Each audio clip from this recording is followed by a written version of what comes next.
I love that the review that I'm making for this band is going to be longer than the EP that they sent over to me. So it's pretty funny. It's only 4 minutes long and it's 4 songs. But hey, that's punk, that's hardcore music for you. So that out the way. What's up, everyone? It's your boy Matt Diaz coming at you with some new music reviews. Today I'm checking out a band called HVR3 with their self-titled EP/demo. A little background on this band is that they are based out of Baltimore, Maryland, and they are a side project of a band that I got recommended from my friend called Grayshape. It's the same band, it's just it doesn't have the vocalist of Grayshape singing for this band, or he's just not in the band. Not too sure how their setup is. But yeah, very chaotic hardcore band that is just straight to the point in terms of just fast, hard-hitting punk music that I think if you're fans of Every Time I Die, Botch, or early Norma Jean, you definitely might enjoy this band. So let's check out this EP. And with this newest EP and this new band, I gotta say they can simply be summarized as, messy, wild, and brimming with that chaotic hardcore energy that they're putting out.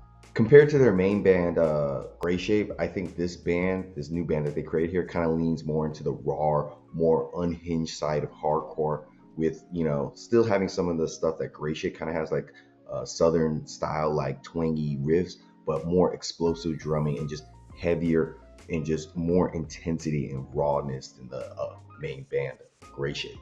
From the opening song Old Sick, the band really sets the tone with their fast and gripping guitar playing here that is just straight out of like Every Time I Die's playbook in terms of the gritty swagger they have with their guitar playing.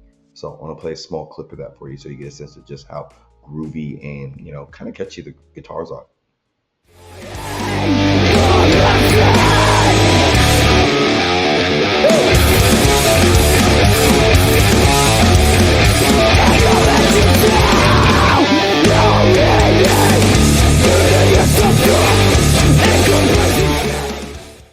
They got a good feel to them. The bass is really thick and hard, especially during the breakdowns. It cuts through the murky mix much better than the vocals because unfortunately throughout this EP the vocals feel very buried and almost like they're gasping for air. The muffled production is a reoccurring issue here that gives the whole short EP a very DIY punk feel to it, but not always in a good way. Mouth of War and Shift really double down on the grooviness and heaviness with just how the drums sound very impressively tight and energetic. So I want to play a clip of Mouth of War so you get a sense of that groovy drum playing they have here, which is, like I said, quite impressive.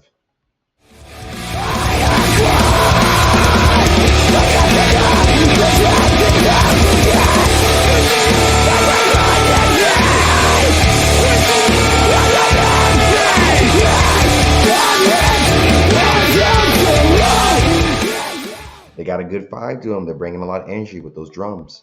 There is an attempt to bring some variety in the vocal department by having some backing vocals or guest vocalists, but they tend to be more distracting than dynamic. And overall, they just feel very rough and underdeveloped that, they need more practice. At times, it does feel like it's veering into almost comical territory with the backing vocals, like on tracks Shift and Dolly, because they sound like more panicked squawking than actual controlled chaos, especially when you can hear the main vocalist doing his style of screams that sound pretty good and very, they match the energy of the songs, and then you just get this backing vocals that just sound really funny. So I want to play a clip of Dolly so you get a sense of both the main vocalist and the backing vocalist's styles.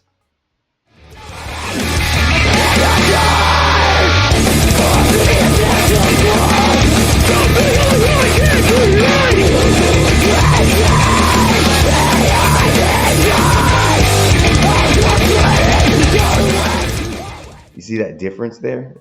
It's day and night. Still, besides these rough edges, which, there are many, this band really shows like flashes of promise for sure. Because the riffs, they're there, the bass is very consistent, the drums are very groovy and sharp, and even though the production is severely limited at times, it kind of overall impacts the recording a little bit at times in a negative way. There is a sense of raw urgency with the production and the passion that these guys are putting in. It's really hard to ignore. Like, is definitely a passion project for sure. Now, I would say if they can figure out a way to clean up their production and, sharpen and improve their backing vocals or cut them out altogether, I don't know, like they need improvement. I can see this band evolving into something that is truly dangerous in a good way. For now, it's a fiery burst of chaotic hardcore with a little bit of southern grit and punk attitude. It's raw, it's flawed, and it's just kind of fun if you're into unpolished, like punk glory and everything. So I gotta say, the guys in HVR3, this demo, I would give it a nice and decent 6.5 out of 10. Links down below. Tell me what you think. Like, subscribe, recommend me to other bands, and like always, I will see you in the pit. Been thinking good things about you. Cool and warm, good things about you.